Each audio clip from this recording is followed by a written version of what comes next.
আর কোথানা গাছটা না ফরমানি করিয়া সুদ খায় ঘুষ খায় হারাম খাইয়া বেপরদা চলিয়া জিনা ব্যবচারি করিয়া এক কথায় গুনার কাজ করিয়া না ফরমানি করিয়া বাবা টেলিভিশন সিনেমা নাচ গান দেখিয়া আমার মাওলার না ফরমানি করিয়া আর যদি না ফরমান অবস্থায় কবরে রওনা করো মৌতের বিছানা সরকায় পড়িয়া যাও স্বপ্নের মধ্যে দেখতে পারবা আজরাইলের মাথা আসমানে 5 মিনিট এক হাত মাসিক আরেক হাত মাগরিবে তাম দুনিয়া বড় আজরাইলের দেব আজরাইলের চক্ষুগুলো বড় বড় নীল রঙের দিঘির মতো হয়ে যাবে আজরাইল ইসলামের হাতের নখগুলো বড় বড় শত্রুদলের মতো হয়ে যাবে না ফরমান গুনাহগার দেখতে দেখি চক্ষু উল্টে যাবে রুহুটা ছটফট ছটফট করে দৌড়াতে থাকবে পালাবার চেষ্টা করবে কোথাও গিয়ে পালাবার জায়গা ভাগনের জায়গায় পাইবে না আমার মাওলা বলবে আজরাইল এমনি রোগ আসবে না নাফরমানকে ধরিয়া লাও আজরাইল ইসলাম মাওলার হুকুম পাওয়ার সঙ্গে সঙ্গে বড় বড় নখ বিশিষ্ট হাত নাফরমানের মুখের ভিতরে ঢুকাইয়া রোগের মধ্যে এমন ভাবে খপ করিয়া ধরিয়া এমন জোরে টান মারবে কলিজার নারী বুড়ি টাস টাস করে ফিরিয়ে যাবে সহ্য করার ক্ষমতা পৃথিবীর কোন মানুষের নাই। হে বাবা কি নিয়ে কবর রওনা করছো দুনিয়ার বেনাগিরি চলবে না দুনিয়ার রক্ত গরম এই বাহাদুরি চলবে না টাকার গরম চলবে না ক্ষমতার গরম চলবে না আমার মাওলার আজরাইলের ঠাই নাফরমান প্রস্তাব পায়খানা করিয়া ফেলাই গেছিলাম রূপগঞ্জ তারাবো মাহফিল করার জন্য ভয়ানের আগে মসজিদে বসে আছে এক ব্যক্তি আমার পাশে এসে বলে হলো হুজুর জীবনে অনেক লোক গোসল করাইছি বহুলার গোসল করেছে হুজুর হিসাব রাখতে পারি নাই হুজুর একটা লাশ গোসল করতে যাইয়া হুজুর এমন ভয় পাইছি এখনো মনে হইলে তোর তোর করে কলিজা কাঁপে আমি বললাম ভাইজান কিভাবে কি হইল তখন আমাকে বলে হুজুর গোসল করতে দেখি তার পায়খানা রাস্তা দিয়ে ঝুর ঝুর করে কলিজার সিরা টুকরা বের হইতে আছে হুজুর এত বড় টুকরা বাইর হইছে হুজুর বেলের মধ্যে হালকা চাপ দিলে দিকে টুকরা পায়খানা রাস্তা দিয়ে কলিজার টুকরা বাইর হয় এই অবস্থা তো আর কোনদিন দেখে না আমার মনে হয় সমস্ত কলিজারা বাইর হয়ে গেছে আমি বললাম ভাইজান বুঝল না আমার মাওলার আজরাইলে যখন দরিয়া থামা মারবে আজরাইলে তারে কলিজারা তিরা টুকরা টুকরা হয়ে গেছে এই অবস্থা কেউ সহ্য করতে পারবে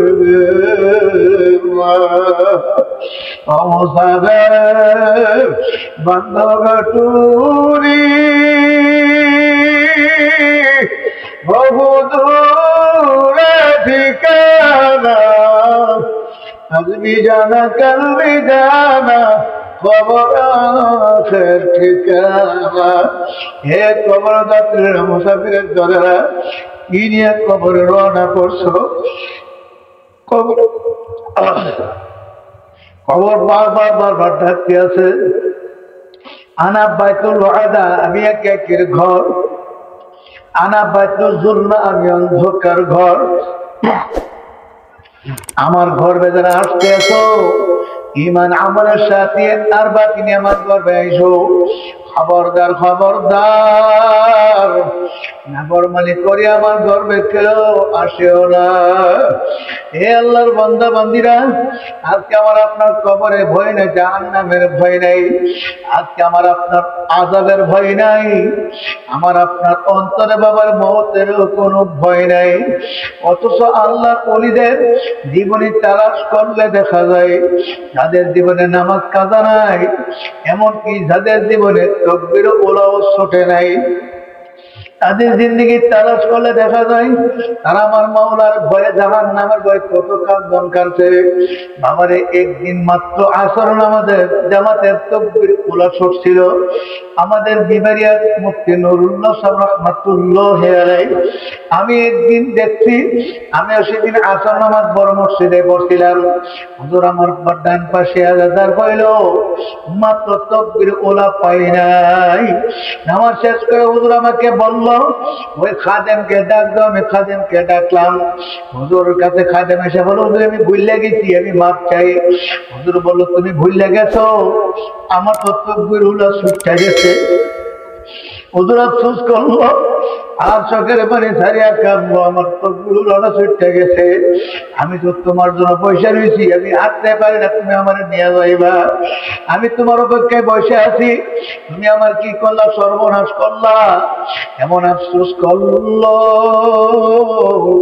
কোটি টাকা মানুষ হারায় গেল, এত আফসোস করে না। সর্বনাশ রাহমাতুল্লাহ আলাইহি।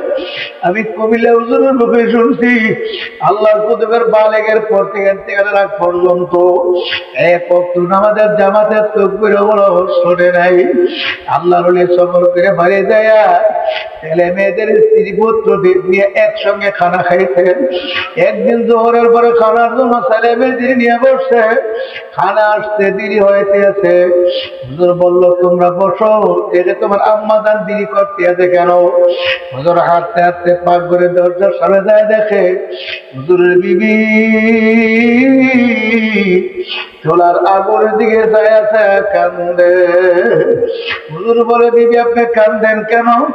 আজকে চুলা পাক করতে দোয়া, সেই জন্য কান্দেন নাকি? হুজুর বিবি বলল, হুজুর আমি এই জন্য কান্দি না, আমি কান্দি এই রাত্রির চুলায় আগুনের দিকে তাকাইয়া এই দুনিয়ার সামান্য আগুনের ভিতরে তো শক্ত লাগে বরান বাজার ঘোরা ঢোকাই দিয়ে এক মাথা দিয়ে আগুন ধরছে, আর এক মাথা দিয়ে ফুসফুস করে ধোয়া আসতে আছে। দুনিয়ার সামান্য আগুনের ভিতরে এত শক্ত লাকড়ি ঢুকাইছি, এত শক্ত লাকড়িকে জ্বালায় ছাই করিয়া বাড়াইল। আমি যে কবরে ভাড়া করছি, আপনাদের জবানে শুনছি দুনিয়ার আগুনের চেয়ে 70 গুণ বেশি তেজের জাহান্নামের আগুন।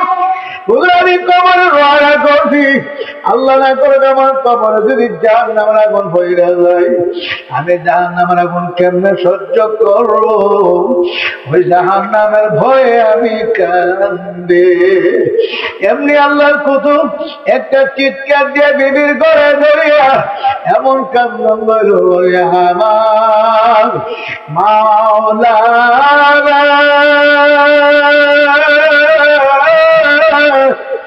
ওরে আমার মাবুদ,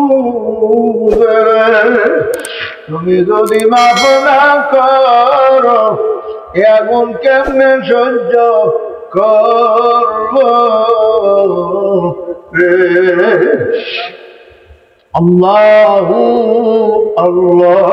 সৈয়দ ফজলুল করিম রাহমাতুল্লাহ আলাইহি বলে, ব্যাপার কি ভাইজান? আমার আব্বা জান গেল, সেও কেন আছেন? আপনারা বসে। আল্লাহু আল্লাহ। দেখে আসি আব্বা জান কি করে। হুজুর আত্মাতে পাক করে দরজার সামনে দাঁড়িয়ে দেখে মা বাবা জানের গলা ধরে কান্দে, বাবা যেন আমার গলা ধরে কান্দে, আর দেখে ওরে আমার মাওলানা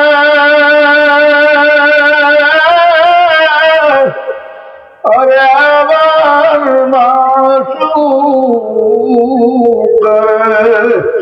তুমি যদি মাফ না করো আগুন কেমনে সহ্য করব রে? যাদের জীবনে নামাজ কাঁদা নাই, এমনকি তাকবীরে ওলাও শোনে নাই, তারা যদি এমন ভাবে মাওলার ভয়ে জাহান্নামের ভয়ে এমন ভাবে কাঁদতে পারে, আমার আপনার চোখে কেন পানি আসে না? আল্লাহর হাবিব বলেন, মান বাকা মিন খাশিয়াতিল্লাহি হারামাল্লাহু তিলকাল আইনা আলান নার। মাওলার ভয়ে জাহান্নামের ভয়ে যে চোখটা কাঁদবে, চোখের পানি আসবে, আমার মাওলা তার চোখের জন্য জাহান্নামের আগুন হারাম করিয়া দিবে। সুবহানাল্লাহ। আমার চোখের পানি আসে না। জান্নাতের দরজাগুলো ঠাস ঠাস করে খুলিয়া গেছে। জান্নাত দেখবে, মুস্কি হাসবে, কলিজা জোড়ায় যাবে, অন্তরটা ঠান্ডা হয়ে যাবে। আল্লাহ আল্লাহ আল্লাহ আল্লাহ পাক রব্বুল আলামিন ফেরাউনের বিবি আছে এক এক কোটি পরীক্ষা করছে। আসি আলাইহিস সালাম বলেন, আমানতু বিরব্বি মূসা ওয়া হারুন, আমি মূসা এবং হারুনের উপর ঈমান আনছি। ফেরাউন বলে, আসিয়া আনা রব্বুকুমুল আ'লা, আমি সবচেয়ে বড় খোদা। জোরে কর নাউযুবিল্লাহ। আসিয়া বলে, না, রব আমার আল্লাহ। রবকে আরো জোরে কর, আরো জোরে, আরো জোরে, আল্লাহ আল্লাহ। ডাকতেন আল্লাহ। আসিয়া বলে, রব আমার আল্লাহ। ফেরাউন বলে, না, আমি রব। জোরে কর নাউযুবিল্লাহ। আসিয়া বলে, না, তুমি আমার স্বামী, রব আমার আল্লাহ, তোমাকে রব মানতে পারবো না। আমি রব মানছি ফেরাউন। হে ফেরাউন, জানিয়া নে আমি রব মানছি। মূসা আলাইহিস সালামের রবের রব মানছি, হারুন আলাইহিস সালামের রবের রব মানছি। তোর আমি রব মানতে পারি না, তুই আমার স্বামী, রব আমার আল্লাহ। ফেরাউন ক্ষিপ্ত হয়ে গেল, রাগ হয়ে গেল। এখন ফেরাউন ডাক দিয়ে বলতে, আসিয়া আমাকে রব না মানলে কঠিন শাস্তি ভোগ করা লাগবে। এমন শাস্তি দেব রে আসিয়া, তুই বাঁচতে পারবে না। আসিয়া বলে, ফেরাউন আমাকে মারিয়া ফেলাতে পারো, তোমাকে আমি রব মানতে পারবো না। এবার ফেরাউন ক্ষিপ্ত হইয়া আসিয়া ডান হাতের মধ্যে পেরেক মারলো, বাম হাতের মধ্যে পেরেক মারি আটকে দিল। ডান পায়ে পেরেক মারলো, বাম পায়ে পেরেক মারি আটকে দিল। কারো হাতে পেরেক মারিয়া আটকে ডাকতে বললো, আসিয়া এখনো সমাজ আমাকে রব মানিয়া না। যদি আমাকে এখনো সমাজে রব না মানো, তাহলে লোহা গরম করিয়া তোর সরঙ্গার মধ্যে লাগাইয়া দেব। ঘরে আসিয়া এখনো সমাজ আমার রব মানিয়া নে। আসিয়া বলে, ফেরাউন তুমি কি মনে করছো আমার পেরেক মারি আটকে দিছ? আমার সরঙ্গায় লোহা গরম করে লাগাই দিবে, এই জন্য আমি তোমাকে রব মানিয়ে নেব না। না, রব্বি আল্লাহ, রব আমার আল্লাহ, আমার মালিকের দরবারে আল্লাহু আকবার। এখন ডাকতে বলে, পয়গম্বর মূসা তুমি আমার আল্লাহকে বলে দাও, আমার আল্লাহ তোমার তার আরশ আজিমের কিনারে আমার জন্য একটা ঘর বানায় দে, আমি এই ঘর থেকে আমার মাওলাকে দেখতে পারবো। যেরকম সুবহানাল্লাহ। আমার মালিক ডাক দিয়ে বলল, ও আজরাইল, আমার বান্দি আসাকে নিয়ে আসো, আমার বান্দিকে নিয়ে আসো। এখন আজরাইল আলাইহিস সালাম বান্দির সামনে আসলো, হাজার হাজার জান্নাতের ফেরেশতা হাজির হয়ে গেল। আল্লাহ পাকের নেককার বান্দা বান্দি যখন কবুল হবে, আমার মালিক জান্নাতের ফেরেশতাদেরকে হাজির করবে। ফেরেশতারা এসে বলবে, তোমার কোনো ভয় নাই, তোমার কোনো চিন্তা নাই, তোমার কোনো টেনশন নাই। আমার আল্লাহ তোমার জন্য জান্নাত বানাইছে। এই যে জান্নাত তোমার চোখের সামনে দেখা যায়, দেখা যাও, দেখো। আল্লাহ পাকের নেককার বান্দা মানে জান্নাত দেখতে দেখতে বিদায় হয়ে যাবে। আল্লাহ আল্লাহ। আর খোদানা গাছটা নাফরমানি কইরা, সুদ খায়, ঘুষ খায়, হারাম খাইয়া, বেপরদা চুরিয়া, জিনা ব্যভিচারী করিয়া, এক কথায় গুনার কাজ করিয়া, নাফরমানি করিয়া, বাবা টেলিভিশন সিনেমা নাচ গান দেখিয়া, আমার মাওলার নাফরমানি করিয়া, আর যদি নাফরমান অবস্থায় কবরে রওনা করো, মৌতের বিছানা সরকায় পড়িয়া যাও, স্বপ্নের মধ্যে দেখতে পারবা আজরাইলের মাথা আসমানে, পা জমিনে, এক হাত মাসিকে আরেক হাত মাগরিবে, তাম দুনিয়া বরাবর আজরাইলের দেব। আজরাইলের চক্ষুগুলো বড় বড় নীল রঙের দিঘির মতো হয়ে যাবে। আজরাইল ইসলামের হাতের নখগুলো বড় বড় শত্রুদানের মতো হয়ে যাবে।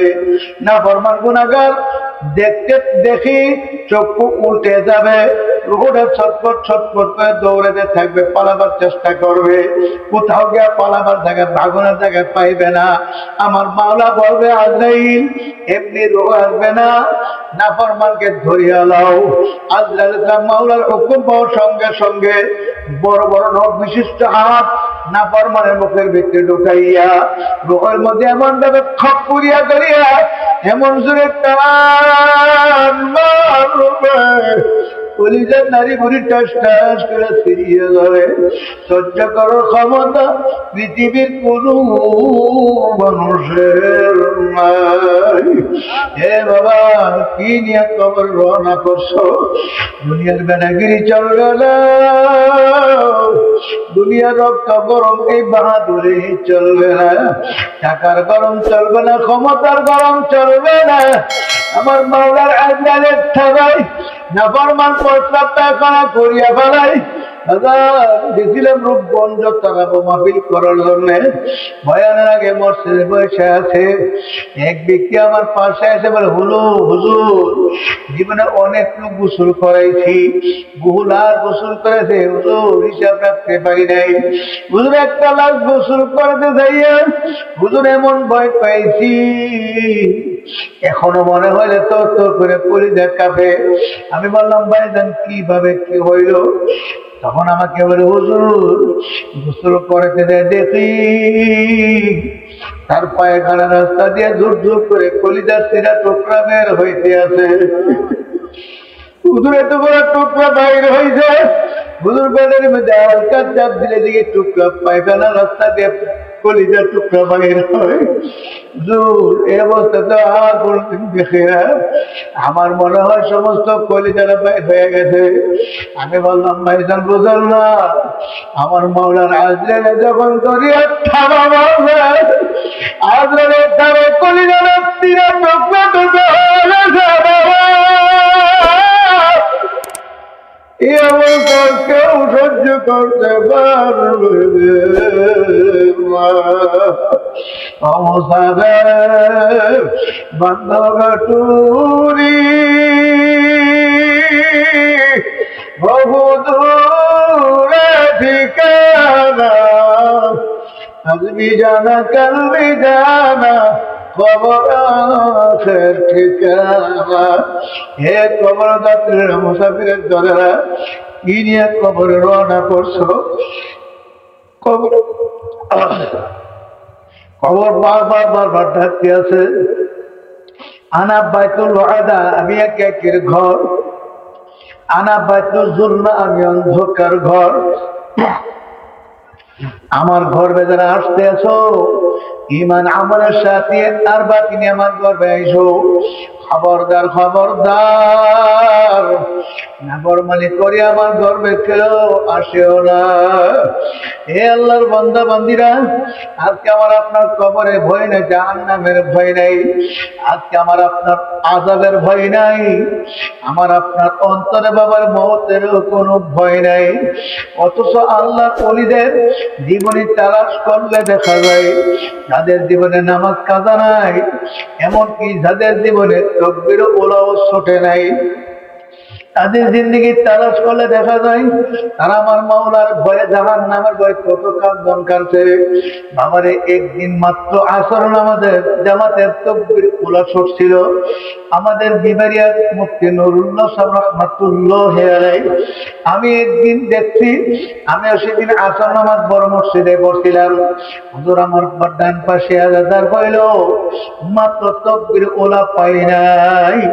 নামাজ শেষ করে হুজুর আমাকে বলল, ওই খাদেমকে ডাক দাও। আমি খাদেমকে ডাকলাম, হুজুরের কাছে খাদেম এসে বলল, হুজুর আমি ভুলে গেছি, আমি মাপ চাই। হুজুর বলল, তুমি ভুলে গেছো? আমার তো তাকবীর ওলা ছুটে গেছে। হুজুর আফসোস করলো আর চোখের পানি ছাড়িয়া কাঁদলো, আমার তাকবীর ওলা ছুটে গেছে। আমি তো তোমার জন্য পয়সা রয়েছি, আমি হাঁটতে পারি না, তুমি আমার নিয়ে যাইবা। আমি তোমার অপেক্ষায় বসে আছি, তুমি আমার কি করলা? সর্বনাশ করলা। এমন আফসোস করলো, কোটি টাকা মানুষ হারায় গেল, এত আফসোস করে না। সর্বনাশ রাহমাতুল্লাহ আলাইহি, আমি কুমিল্লা হুজুরের মুখে শুনছি, আল্লাহর কুতুবের বালেগের পর করতে রাখ পর্যন্ত এক ওয়াক্ত নামাজের জামাতের তাকবীর হলো শোনে নাই। আল্লাহর ওলি সফর করে বাড়ি যায় ছেলে মেয়েদের স্ত্রী পুত্রদের নিয়ে একসঙ্গে খানা খাইতেন। একদিন জোহরের পরে খানার জন্য ছেলে মেয়েদের নিয়ে বসছে, খানা আসতে দেরি হইতেছে। হুজুর বলল তোমরা বসো, দেখে তোমার আম্মা জান দেরি করতে আছে কেন? হুজুর হাঁটতে হাঁটতে পাক করে দরজার সামনে যায়, দেখে হুজুরের বিবি চুলার আগুনের দিকে যায় আছে কান্দে। হুজুর বলে বিবি আপনি কান্দেন কেন? আজকে চুলা পাক করতে ধোয়া সেই জন্য কান্দেন নাকি?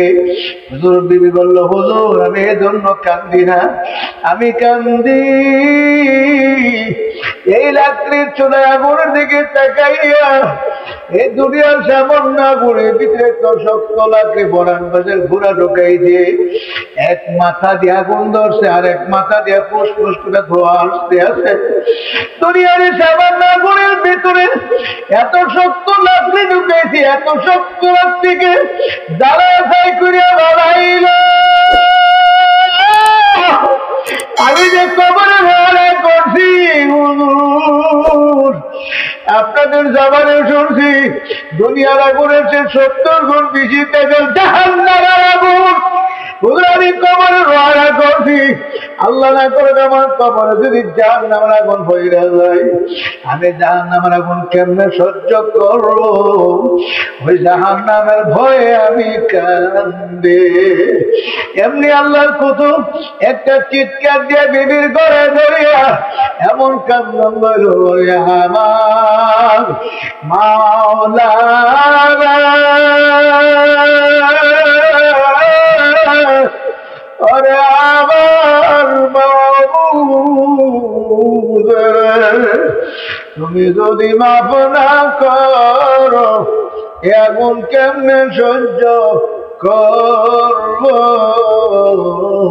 রে? আল্লাহু আল্লাহ। সৈয়দ ফজলুল করিম রাহমাতুল্লাহ আলাইহির ব্যাপার কি ভাইজান? আমার আব্বা জান গেল সেবা কেন আছেন আপনারা বসে। আল্লাহু আল্লাহ। দেখে আসি আব্বা জান কি করে। হুজুর আটটাতে পাক করে দরজার সামনে যায়, দেখে মা বাবা জানের গলা ধরে কান্দে। বাবা যেন আমার গলা ধরে কান্দে আর দেখে ওরে আমার মাওলানা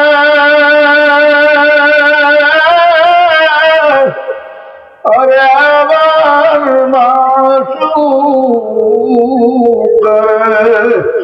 তুমি যদি মাফ না করো এ আগুন কেমনে সহ্য করব রে? এ বাবা যাদের জীবনে নামাজ কাজা নাই এমনকি তাকবীরে উলাও শোনে নাই, তারা যদি এমন ভাবে মাওলার ভয়ে জাহান্নামের ভয়ে এমন ভাবে কাঁদতে পারে আমার আপনার চোখে কেন পানি আসে না? আল্লাহর হাবিব বলেন মান বাকা মিন খাশিয়াতিল্লাহি হারামাল্লাহু তিলকাল আইনা আলান নার। মাওলার ভয়ে জাহান্নামের ভয়ে যে চোখটা কাঁদবে চোখের পানি আসবে, আমার মাওলা তার চোখের জন্য জাহান্নামের আগুন হারাম করিয়া দিবে। সুবহানাল্লাহ। আমার চোখের পানি আসে না, একটু চেষ্টা করে কাঁদলো চোখের পানি ছাড়ো। আমার মাওলার কুদরতে হাত দিয়ে চোখের পানি বসিয়া বসিয়া জমা করিয়া রাখে। কিয়ামতের ময়দান যেদিন কায়েম হইবে সেদিন আমার আল্লাহ জাহান্নামকে কিয়ামতের ময়দানে হাজির করবে। জাহান্নাম পেটের খিদায় লাফাইতে লাফাইতে কিয়ামতের ময়দানে আসবে। আর এই অবস্থা দেখিয়া 1,2,24,000 পয়গম্বর আমার মাওলার কুদরতি বেশান্দা করিয়া কাঁদবে, ইয়া রব্বি নাফসি নাফসি, হে আল্লাহ আমার উপায় কি, আমার উপায় কি, আমাকে বাঁচাও, তোমার জাহান্নামকে ফেরাও। একমাত্র আমার আপনার নবী উম্মতের কান্দারি রাহমাতুল লিল আলামিন নবী মুহাম্মদুর রাসূলুল্লাহ সাল্লাল্লাহু আলাইহি ওয়াসাল্লাম আমার মাওলার কুদরতি পায়ে আরশে আযমের নিচে সিজদা করে কাঁদে, ইয়া রাব্বি হাবলি উম্মতি, ও মাবুদ গো আমার এতিম উম্মতের উপায়কে, তোমার জাহান্নামকে ফিরাও, উম্মতকে বাঁচাও। আল্লাহর হাবিব সাল্লাল্লাহু আলাইহি ওয়াসাল্লামের কান্দনে আরশটা থরথর করে কাঁপতে থাকবে, আমার মাওলার আরশের ফেরেশতারা কাঁদতে থাকবে। আমার মালিক বলবে, বন্ধু উহুদের ময়দানে কাঁদছো, তায়েফের ময়দানে কাঁদছো, এখন আমার দরবারে কান্দা আমি কেমনে সহ্য করি? হে জিবরাইল, যাও আমার বন্ধুর কাছে যাও, আমার বন্ধুর মাথা মোবারক ওঠাও, আমার বন্ধুর হাতে পানি দিয়ে বলো, বন্ধু ধরো না কান্দে, পানি ধরো জাহান্নামের গায়ে ছিড়ে দেয়। আল্লাহর হাবিবের দরবারে জিবরাইল এসে বলবে, ইয়া রাসূলুল্লাহ আর কাঁদেন না, আর কাঁদেন না, আপনার উম্মতের জন্য মাওলা হাদিয়া বাড়াইয়া দিছে। আল্লাহর হাবিব বলবে, জিবরাইল কি হাদিয়া আনছো? বলে, ধরেন পানি। আল্লাহর হাবিব বলে, পানি কি করবো? জাহান্নামের গায়ে ছিড়াইয়া দেন। আল্লাহর হাবিব পানি হাতি নিয়া জাহান্নামের গায়ে ছিড়ে দেবে, জাহান্নাম কেট কেট করে পিছিয়ে যাবে, কিয়ামতের ময়দানটা ধ্যাপ করে ঠান্ডা হয়ে যাবে। আল্লাহর হাবিব বলবে, মাবুদ গো এ পানি কোন রহমতি বরকতের পানি, যে পানি ছিটা দেওয়ার পরে জাহান্নাম পিছিয়ে গেল, অথচ জাহান্নামের গায়ে 70,000 শিকল লাগাইয়া এক এক শিকলে 70,000 ফেরেশতারা ধরিয়া রাখতে পারে নাই। এই জাহান্নামের আগুন একটু পানি ছিটা দেওয়ার পরে বিদায় হয়ে গেল। আমার মালিক ডাক দিয়ে বলবে, বন্ধু কোন রহমতি বরকতি পারি না, এ পানি তোমার গুনাহগার এতিম উম্মতের চোখের পানি। আমার উম্মতরা আমার ভয়, আমার জাহান্নামের ভয় চোখের ভারী ভাড়া কান্দিল, আমার কান্দিনা বন্দা বান্দি চোখের পানি আমার কুদরতি হাত দিয়ে মুছিয়া মুছিয়া জমা করিয়া রাখি। দুনিয়ার বাড়ি ঘরে আগুন লাগলে যেমন পানি ছেড়ে নেবানো যায় না, আমার আপনার গুনার কারণে যে জাহান্নামের আগুন জ্বলছে, চোখের পানি ছাড়া ঠান্ডা হবে না। এ আমার বাজারা এখনো সমাজ ফের আমার মাওলার দরবারে বেরো, গালাগুলি ছাড়িয়া দাও, হিংসা আসাদ ছাড়িয়া দাও, অন্তর থেকে পবিত্র করিয়া মাওলার দরবারে দাও। আর যদি অন্তর পবিত্র করিয়া যাইতে না পারো, শুধু অন্তর নিয়ে গুনার অন্তর নিয়ে কবরে যাও। আল্লাহ রাসূল সাল্লাল্লাহু আলাইহি ওয়াসাল্লাম পড়িয়া গেছে, একটা কবিরা গুনাহ নিয়ে যদি কেউ কবরে যায়, নাফরমান একটা কবিরা গুনার জন্য কমপক্ষে 7,000 বছর জাহান্নামের আগুনে জ্বলা লাগবে। এই জাহান্নামের আগুন এমন কঠিন, একটা সেকেন্ডের আযাব সহ্য করার ক্ষমতা কোনো মানুষের নাই। আমার মালিক তো জাহান্নামের আযাব সম্পর্কে কালামে পাকের মধ্যে জানিয়ে দিয়েছে, নারুল মুকাদাতুল্লাতী তাফলিউ আলাল আফইদা, জাহান্নামের আগুন এমন কঠিন, শরীরের যে কোনো জায়গায় লাগানোর সঙ্গে সঙ্গে সমস্ত শরীরে লাগিয়া যাইবে, এমনকি কলিজা পর্যন্ত সাইকুরিয়া বানাইবে। সহ্য করার ক্ষমতা কোনো মানুষের নাই। আমারে দুনিয়ার আগুনে তো হিট এমন কঠিন, দুনিয়ার আগুনের হিটই তো সহ্য করতে পারি না, আবার জাহান্নামের আগুন কেমনে সহ্য করব? এই জন্য আমি হাতে পায়ে ধরিয়া বলিয়া খাইয়া যাই, এখনো সমাজে ফেরেন, আমার মাওলার দরবারে ফেরেন, বলতে পারেন হুজুর আমার তো মন চাই গুনার কাজ ছাড়িয়া নেকের আমল করিয়া চোখের পানি নেক কবরে যাইতে, হুজুর কেন জানে পারি না। বাবা না পারার কারণ হইল নবটা এবং শয়তান পিছনে লাগিয়া রয়েছে, আর করোটা পাথরকে বড় শক্ত হয়ে গেছে। এর নবস শয়তান থেকে বাঁচিয়া কলবকে নরম করিয়া কবরে যাওয়ার জন্য যে কোনো একজন হক্কানি আল্লাহর ওলির হাত ধরিয়া ওই আল্লাহর উলির পরামর্শ মোতাবেক আমল করিয়া সকালে বিকেলে জিকির দারদার সবক আদায় করে আল্লাহ ওয়ালাদের জিন্দেগি করিয়া বাবা সপ্তাহে আলিম আল কাদিগির মাসিক ইজতেমা সভ্যদারে সর্বনাথে বর্ষে দুইটা মাহফিল হয়, ফাল্গুনের 12, 13, 14 হয়, বাবারে অগ্রহণের 12, 13, 14। এবছর রমজানের কারণে তো তারিখে পরিবর্তন হবে, আপনাদেরকে তারিখ জানানো হবে। ওই মাহফিল গুলাতে চরমনের মাহফিলে যাইবা, এই 5টা ওষুধ যারা ঠিকভাবে আদায় করতে পারবে বাবারে আমলগুলোর ওষুধের মনে করে আদায় করবে, ওই ব্যক্তির কলব এমন ভাবে নরম হইবে আল্লাহর ফজলের চোখে পানি আসবে, গুনাহ ছাড়তে মন চাইবে, নেকের আমলের দিকে মন আকর্ষণ হয়ে যাবে। এই জন্য আমার বাজান আমি আপনাদেরকে দাওয়াত দিয়া যাই, আগামী মাসের 13 তারিখ ওই যে অষ্টগ্রাম পাশের অষ্টগ্রাম আমাদের শাইখ চরমন নায়েবে আমিরুল মুজাহিদিন আসবে, আপনাদের দাওয়াত দিয়া যায়। ওই মাহফিলে যাইবেন, বয়ান শুনবেন, ভালো